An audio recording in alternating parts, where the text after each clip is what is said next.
بسم اللہ الرحمن الرحیم۔ سیاہ مرچ پیس کر گائے کے دودھ کے ساتھ استعمال کرنے سے خارش ختم ہو جاتی ہے۔ اجوائن پیس کر خارش والی جگہ پر لگائیں، چند دنوں میں خارش ختم ہو جائے گی۔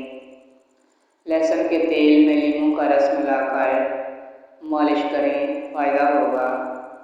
گیہوں کے آٹے کا لیپ کرنے سے خارش اور آگ میں جلے زخم ٹھیک ہو جاتے ہیں۔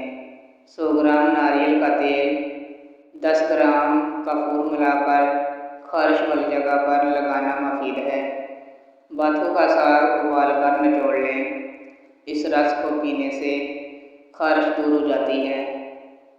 خشک خارش بہت ہی تکلیف دہ بیماری ہے، جس کی وجہ سے مریض ساری رات نیند نہیں آتی۔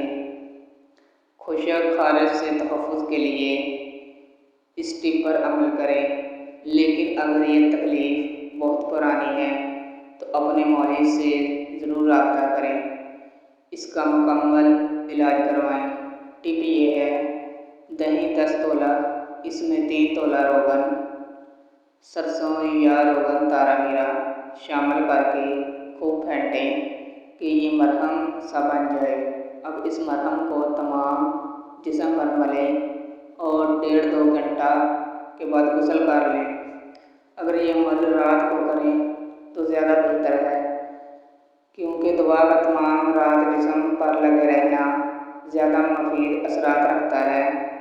دوسرے نسخے یہ ہیں کہ گندم کا خار 1 حصہ، سرسوں کا تیل 8 حصے، دونوں کو ملا کر جسم کی مالش کریں۔ 1 گھنٹے بعد نیم گرم پانی سے نہا لیں، ہر طرح کی کھجلی اور خارش ختم ہو جائے گی۔ ہر طرح کی خارش سے نجات کے لیے نیم کے پتوں کو پانی میں ابال کر اس پانی سے نہانے سے خارش، الرجی، دانے ختم ہو جاتے ہیں۔ آپ کے جسم کو نگہداشت کی ضرورت رہتی ہے، فقط نہا لینا کافی نہیں ہوتا۔ ہر قسم کے صابن میل کچیل کے ساتھ ساتھ جلد میں پائے جانے والے تیل کے ذخیرے کو بھی بہا دیتے ہیں، جو کہ بعد میں جسم پر خشکی کا باعث بنتا ہے۔ اگر اس مرحلے میں فوری تدارک نہ کیا جائے تو مرض بڑھ کر خارش کی شکل اختیار کر لیتا ہے۔ باقی رہی صحیح کسر ہم اپنے ناخنوں سے نکال دیتے ہیں۔